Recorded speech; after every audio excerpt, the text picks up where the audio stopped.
Gracias por acompañarnos en el café de hoy. Suscríbase en todas las plataformas de podcast y en el canal de YouTube de El Tiempo.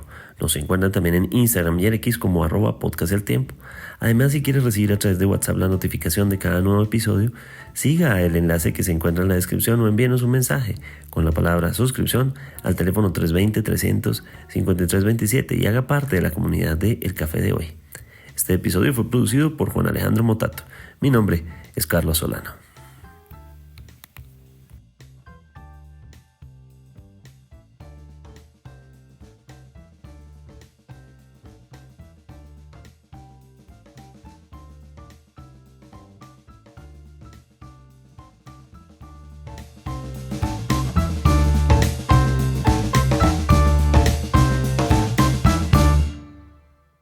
El Tiempo es un medio aliado de The Trust Project.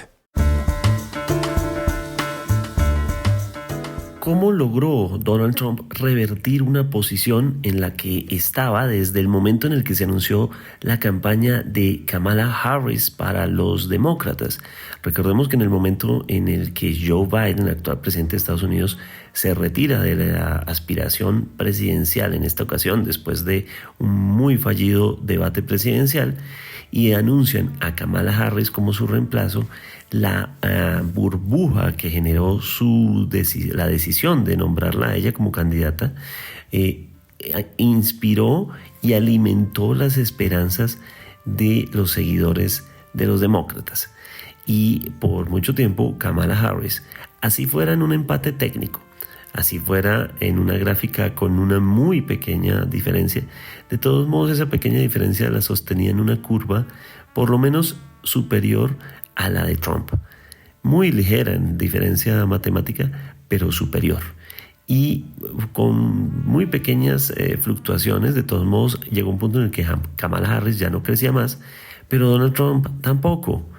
¿Cómo hizo el candidato republicano para revertir esa situación? ¿Cuál fue su estrategia? La estrategia de un animal político. Estamos con Sergio Gómez Maceri conectados. Él es el corresponsal en Washington, quien nos cuenta cómo han sido estos días y sobre todo, cómo fue esa estrategia de Donald Trump. Pues Carlos, yo no sé si en realidad aquí hubo un revertimiento de la tendencia. Muchos de los factores que terminaron empujando el triunfo mucho tiempo en el electorado o entre el electorado. Lo que sucedió fue que en julio y la nominación de Kamala Harris, su vicepresidente como la candidata, hubo un momento en el que el partido de alguna forma resucitó transitoriamente, pero sin embargo los temas que más preocupaban a los estadounidenses seguían estando presentes y aparecían de manera repetida en todas las encuestas. Sobre todo uno que es, yo creo, el decisorio en gran parte, porque son varios los elementos que influyeron, pero el económico pesó más que cualquier otro. Es decir, a pesar de que la economía estadounidense en términos macroeconómicos era la envidia de los países en el proceso de recuperación post pandemia del COVID-19, y que los otros números como el de la inflación, que ya bajó al 2,1%, que era la meta del Fed, las tasas de desempleo bajas, en fin, macroeconómicamente Estados Unidos se ve bien y está creciendo. Lo real es que en los primeros 2, 3 años de la administración Biden, producto precisamente de la pandemia, hubo un empobrecimiento colectivo de la población que golpeó particularmente más a la clase media y a los más pobres, que en cierta medida también son base del partido demócrata. Y obviamente, Carlos, con una inflación del 10%, a pesar de que al cabo de un tiempo se reduzca a 2, eso se tradujo en que todos los días a lo largo de 2, 3 años consecutivos los estadounidenses veían que los precios de la carne, que los precios del pan, que los precios de los huevos seguían creciendo, seguían creciendo, creciendo, creciendo, no al mismo ritmo que sus salarios y el empobrecimiento se sentía. Se sentía durante mucho tiempo al tanquear el carro con gasolina. Era una gasolina a $4 o a $4 y pico. Y ese es un costo que es del día a día, que es de todas las semanas, que a pesar de que la gente tenga empleo, etcétera. Y eso causó un malestar muy grande y una sensación de que el país no iba en la dirección correcta. Pero sobre todo un espejo, un reflejo espejo a que cuando estaba Trump habían estado mejor. Y cuando uno revisa los exit polls, tras exit polls, la economía eh, siempre aparecía como la principal preocupación de los estadounidenses. Y yo creo que muchas personas pues, votaron o se dejaron seducir por la idea de que con Trump, que es un empresario, que les había ido mejor, que está orientado hacia los negocios, las cosas iban a cambiar.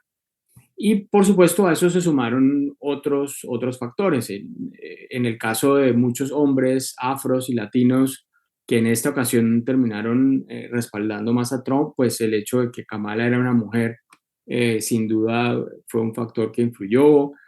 Había, digamos, algunos pedazos del país o zonas del país en donde la posición de Biden en el tema de Israel y Gaza molestó, digamos, a la comunidad árabe en algunos estados como Michigan y Wisconsin, donde son importantes o relativamente importantes, lo cual le restó votos. Pero en general, mientras los demócratas intentaron hacer esto, un referendo sobre Trump y el peligro para la democracia, que eso significaba, lo que hizo Trump de alguna forma fue hacer un referendo sobre el desastre, como lo presentaron, que había sido la administración y que estaba, digamos, en el poder en este momento y de la cual Harris era parte y por lo tanto heredaba todos los problemas, al que además se adicionó y que tiene mucho que ver con eso mismo, que es el problema migratorio, esta ingreso masivo de personas a través de la frontera sur, que fue la constante de los primeros 3 años, y que la gente empezó a atar a un problema de empleo en el país y de falta de oportunidades que puede que no estuviera sucediendo de esa forma porque en realidad los estadounidenses no compiten por esos mismos empleos, pero que fue explotado muy bien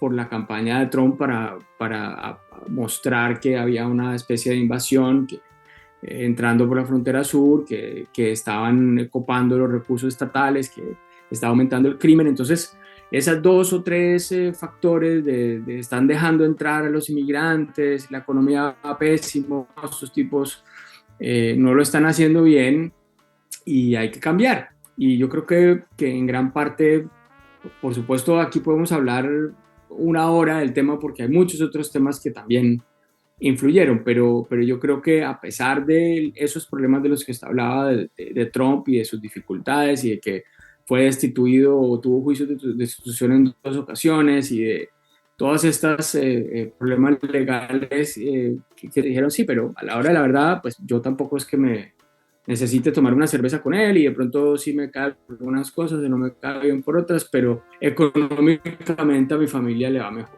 Y yo creo que eso pesó bastante y es una de las cosas que uno ve en otros gobiernos, en otros países en donde hay gobiernos que han tenido o han coincidido, pues la vida pues se refleja en los gobernantes. Sergio, pero pareciera que no solo las encuestas fallaron, que las que estuvieron diciendo esta curva en la que se veía a Kamala Harris con una muy leve ventaja, pero ventaja, pareciera que las encuestas fallaron, sino que además también todos los anuncios de endorsement de muchos medios de comunicación que estuvieron ahí presentes, y de hecho hubo polémica porque hubo algunos medios que no lo hicieron en su momento, pero la mayoría en masa sí hicieron un endorsement a la campaña de Kamala Harris, de New York Times, de New Yorker, Times, etc. Y Variety, entre otros. Y de repente vemos esta diferencia. ¿Qué ocurrió? Sí, yo creo que hay algo de eso y eso es, digamos, son como dos ejes aquí, ¿no? Uno es, como usted dice, efectivamente las encuestas nuevamente, como sucedió en el 2016 y como sucedió en el 2020, aunque en el 2020 la ventaja de Biden fue suficiente como para ganar, pero en ambos periodos y en esta ocasión nuevamente volvieron a subestimar al votante de Trump, al elector de Trump. Se suponía que las encuestadoras habían hecho correcciones para buscar a esas personas que no contestan tanto ni los teléfonos ni los text messages y que tienen desconfianza de los periodistas y las personas que los llaman a hacerles preguntas y habían hecho ajustes en sus modelos.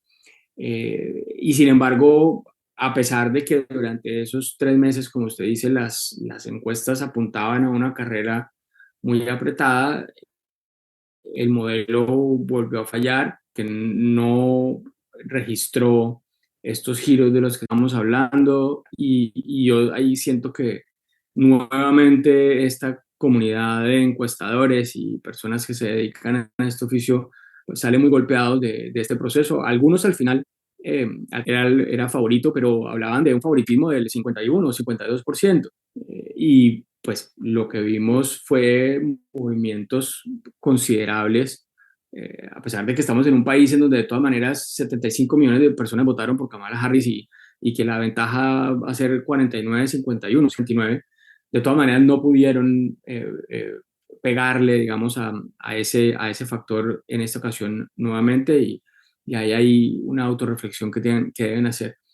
Y por el lado de los medios, pues estamos hablando de, digamos, de los medios tradicionales. Ahí hubo incluso unos rompimientos al final interesante porque periódicos como el Washington Post y el Los Angeles Times decidieron no apoyar a Harris como sí habían hecho con otros candidatos en el pasado, bajo el razonamiento de que para poder ser imparciales y para que la gente los percibiera como imparciales, debían no expresar ese respaldo público. Sin embargo, como usted dice, la mayoría expresó ese respaldo público, pero lo que hay que recordar, Carlos, es que hoy día las personas viven en burbujas muy compartimentalizadas y sus fuentes no son necesariamente los medios clásicos, son la fuente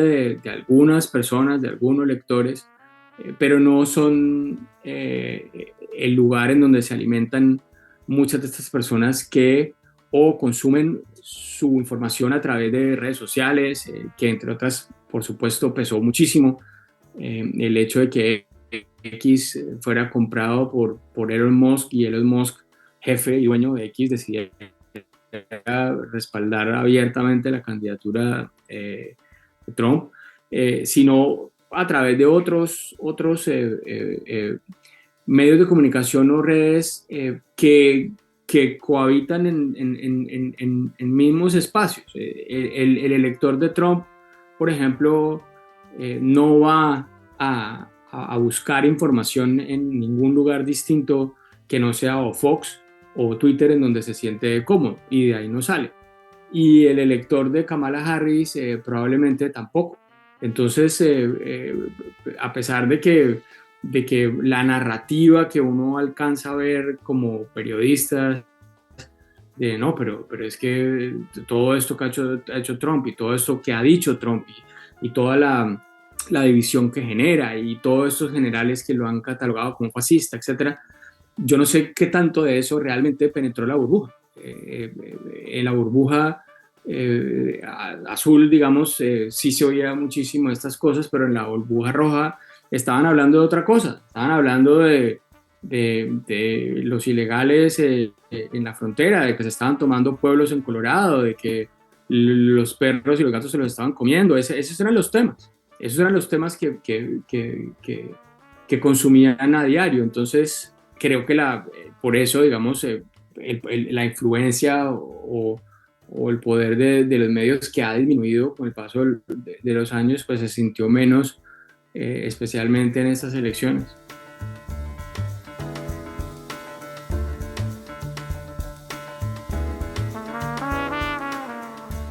¿Cuál fue la gran estrategia de este animal político que es Donald Trump? En el sentido del fenómeno que representa, pero además de lo que logró, ¿por qué logró revertir esto de esta manera? Hablábamos de los medios, pero también hay algo más.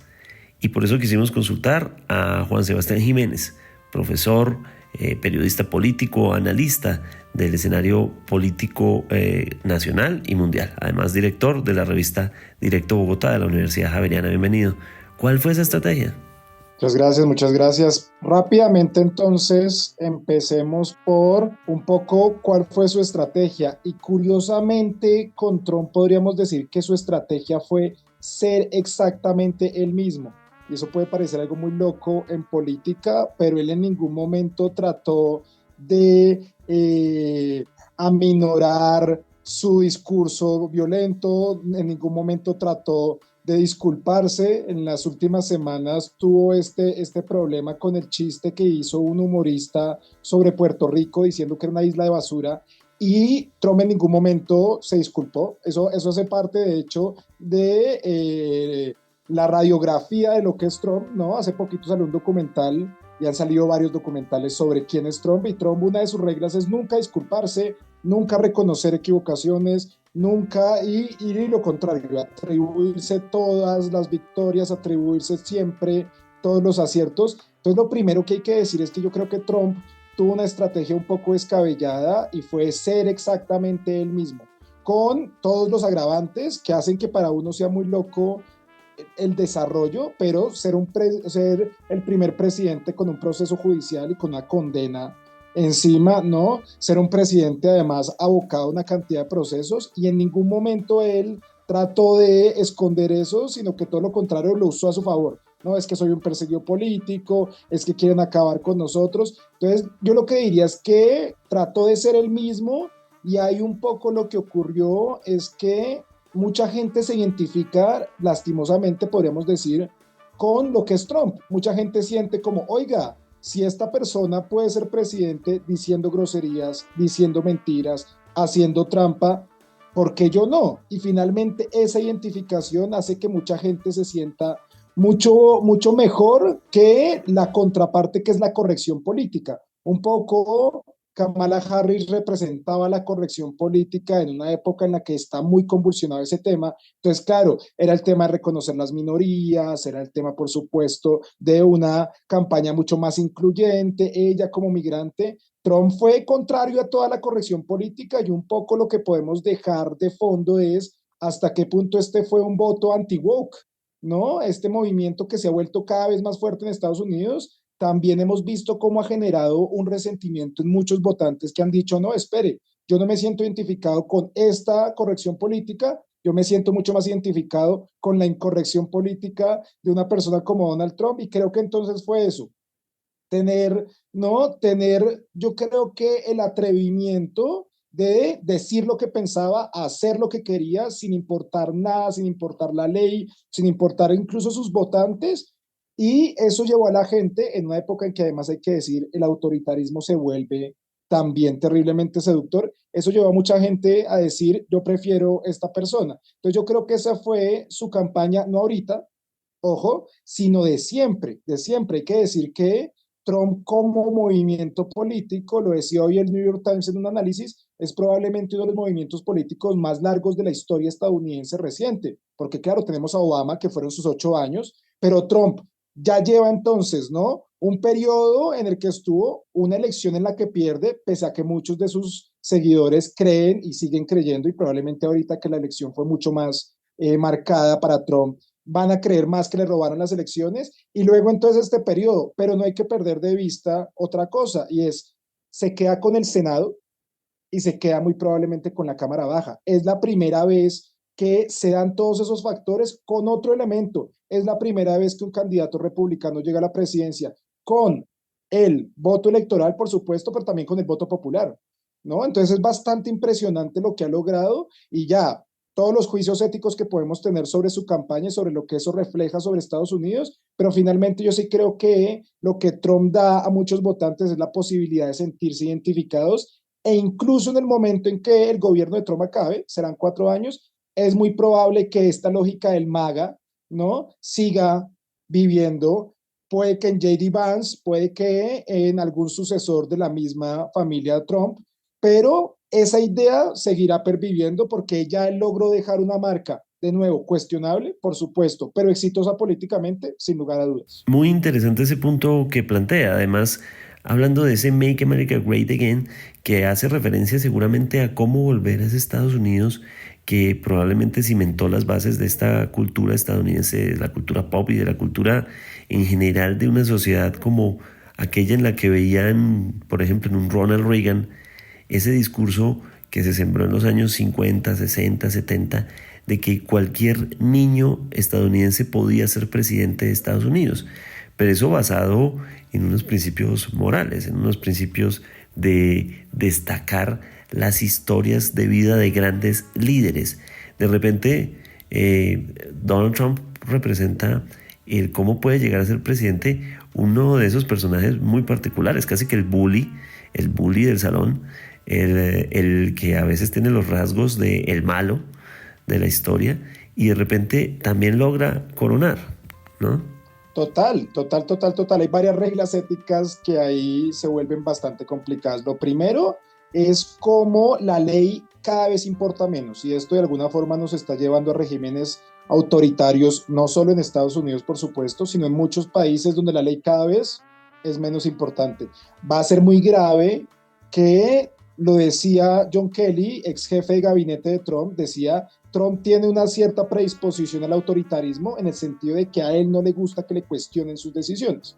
Entonces lo que quiere es un Estado que juegue a favor de él, ¿no? Un poco con esta lógica del absolutismo de ¿quién es el Estado? Soy yo, ¿no? Entonces él querrá eso y el gran rollo es que lo está logrando. Tiene una Corte Suprema que logró cambiar para toda la historia, ¿no? Hay que decirlo que el hecho de que los magistrados del Tribunal Supremo de los Estados Unidos sean vitalicios marca completamente el marco institucional estadounidense y de nuevo, Trump podría haber perdido.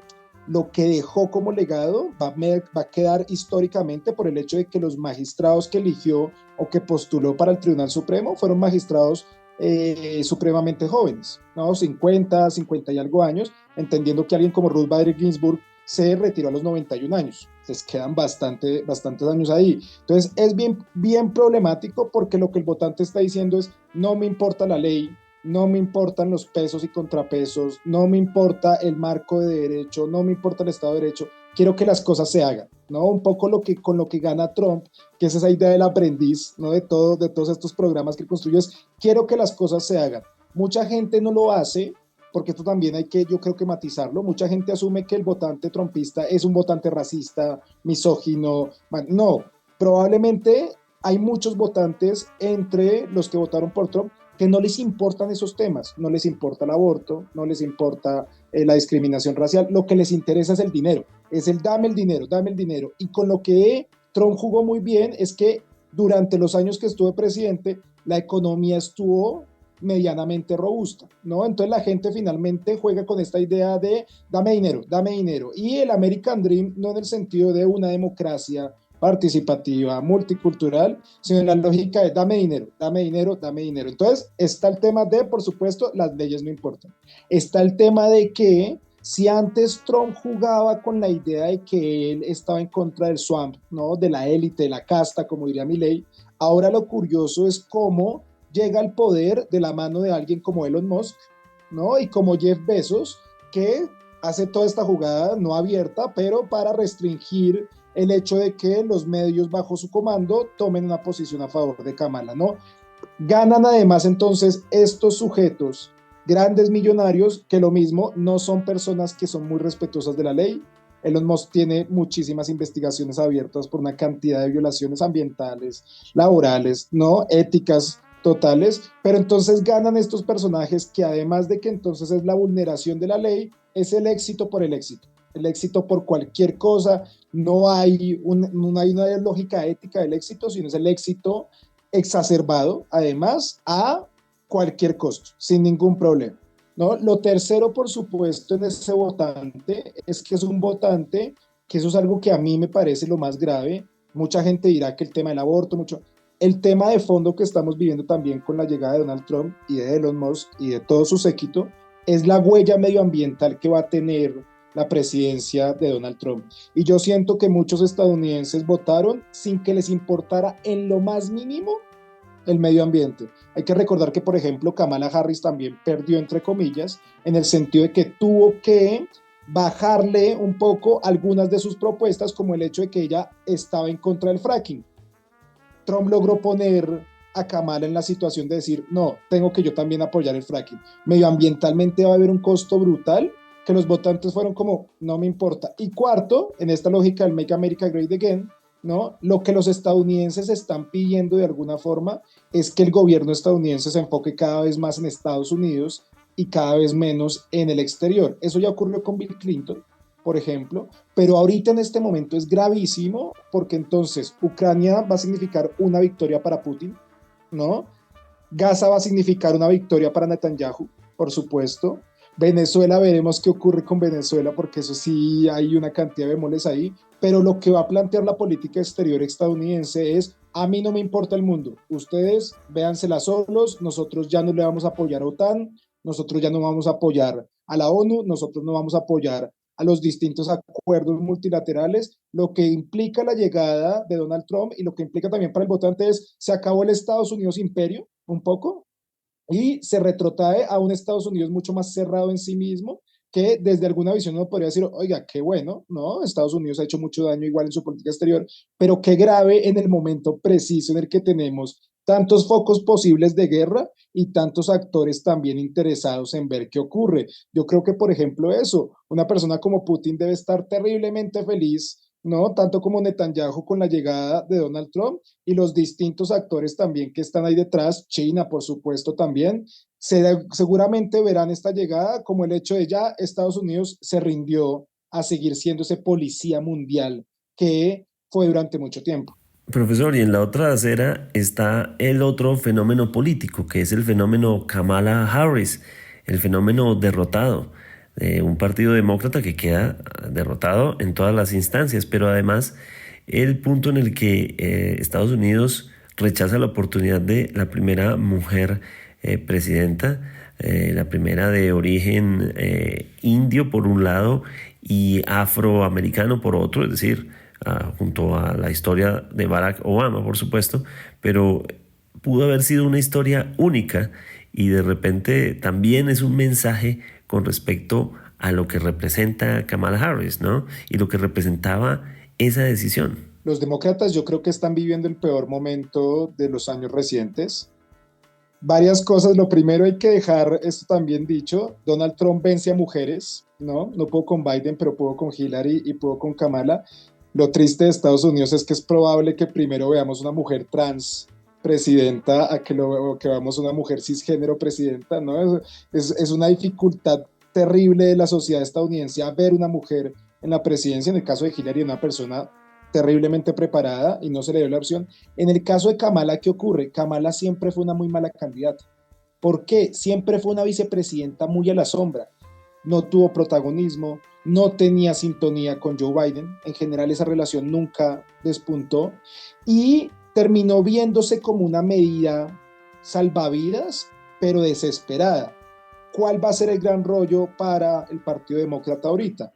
¿Con qué vamos a enfrentarnos al trumpismo después? Y el gran problema es que el Partido Demócrata no tiene recambio, el Partido Republicano tampoco, porque hay que decirlo, sin Trump tampoco es que haya muchos candidatos en el Partido Republicano, pero en cuanto al Partido Demócrata como derrotado, va a ser muy complicado y el gran problema es que además el Partido Demócrata tendrá que decidir hacia dónde se ubica en dos espectros, o hacia el lado más de izquierda, tipo Alexandra Ocasio-Cortez, ¿no? O hacia el lado más tradicional, por supuesto, ¿no? Entonces, esa dificultad yo creo que va a ser muy complicada y además que va a venir con toda la andanada de políticas que saque Donald Trump con esta aplanadora posible que tiene en Senado y en Cámara. Entonces, yo creo que va a ser un momento de muchísimos replanteamientos, pero ahí ¿qué puede ocurrir?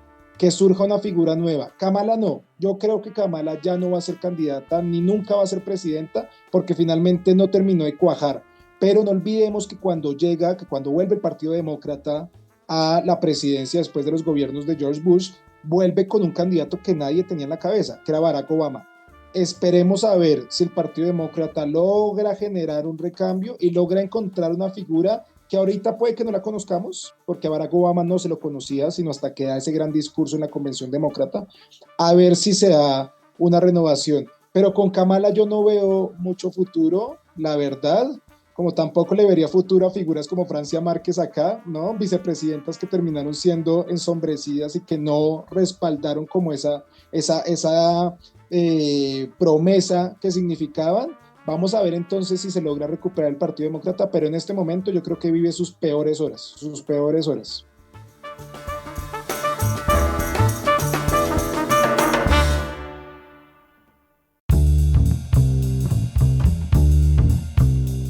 Gracias por acompañarnos en el café de hoy. Suscríbase en todas las plataformas de podcast y en el canal de YouTube de El Tiempo. Nos encuentran también en Instagram y en X como @podcasteltiempo. Además, si quieres recibir a través de WhatsApp la notificación de cada nuevo episodio, siga el enlace que se encuentra en la descripción o envíenos un mensaje con la palabra suscripción al teléfono 320-300-5327 y haga parte de la comunidad de El Café de Hoy. Este episodio fue producido por Juan Alejandro Motato. Mi nombre es Carlos Solano.